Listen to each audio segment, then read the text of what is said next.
Hey folks, Duffy here from Casual Panic. In this video, I want to talk about a game that I have this huge love-hate relationship with, and that game is Dead by Daylight. Now, I've been playing Dead by Daylight on and off just about since the game's release, but I've only recently really put some hours into it with a few friends this past year. The one frustrating thing that I've really noticed though is that as I play the game more, the more I seem to hate it. And this isn't the type of hate where you've really just been spending too much time in a game and maybe need a break from it. And this isn't even a hate about the community, the matchmaking, or even the latest mobile-looking UI changes that they made. This hate stems from one feature in the game that you truly don't notice until you play the game long enough to level up the characters. And that feature is the shared perk system. For those that are not as well versed in the Dead by Daylight perk system, the way it works is that as you level up each individual survivor or killer, you eventually get the option in their bloodlines, or their skill tree, to let their individual perks that were unique to them be unlockable for other characters to use. This happens right about after you hit level 30 and go on from there. This initially seems like a cool feature as a new player. You get this opportunity to try out other characters you think look cool while being able to stay in your playable comfort zone with a few of the perks you understand. You've put the time into the character, earning a chance to enjoy those perks elsewhere. But what made this feature seem fun at first ultimately is the game's downfall. Once somebody's gotten that far with a number of characters and found the perfect set of perks for that sort of sweaty playstyle, they seem to never really play the same way again. This, my gamer friends, is when the toxic gameplay begins. After playing on the survivor side of the game with my friends here and there for the past couple weeks, I finally started to average out around red rank 3 or 4, which would normally be a cool achievement until you start to play against other killers in that red rank range. One weekend we played 21 matches where all but one killer had the perk barbecue and chili equipped, a perk that belonged to the cannibal character. And boy was I not surprised when only one of those matches featured a cannibal character in them. This issue even carries over into the survivor side, where you see plenty of people using the same perk across that. And what you start to see is this toxic system where no matter what character someone is playing as, the perks they're using all seem to fall into the same category, and you don't really see that much diversity in the game.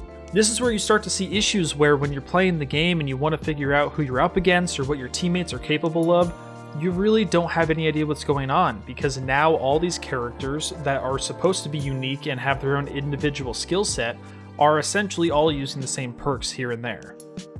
This then creates more frustration and confusion when you're trying to adapt to the gameplay and help your team get to a win or get all the survivors captured.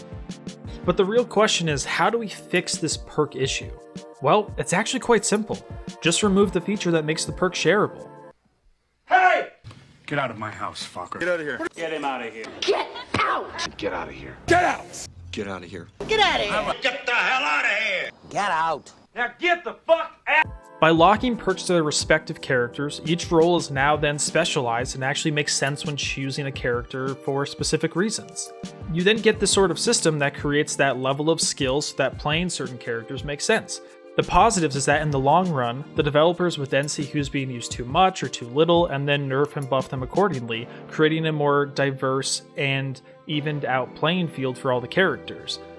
This would help bring back characters that aren't being used that much and increase their playability, while also helping keep other characters from being too ridiculous in the gameplay. And to be honest, they could even take a page out of the Friday the 13th game, rest in peace, which actually did that exact thing where all their characters had the specific skills locked to each one. So you knew what you were picking, you knew what you were playing with, and you'd even know what sort of Jason you were going against when you were playing. What makes this so ironic and funny to me is that when you first play the game and you're unable to move the perks to other characters, you actually do see a system that feels more diverse and more fun, even though there's clearly the flaws in which characters are more worth using.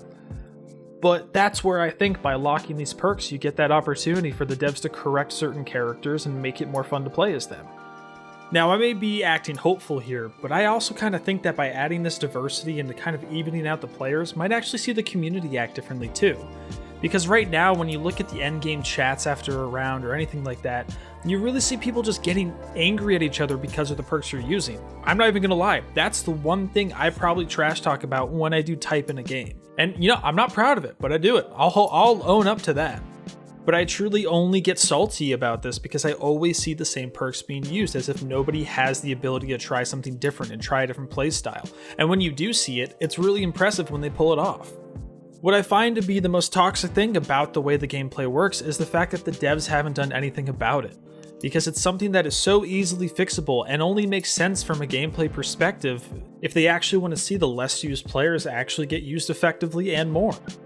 But let me know what you think. Do you think this change would help bring less used characters back into gameplay?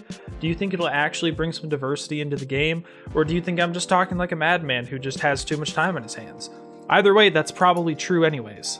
And if you like what we're talking about here, don't forget to hit like and subscribe, and you know that bell's always cool to hit, but you don't have to worry about hitting that, but it's pretty cool if you want to, I don't know.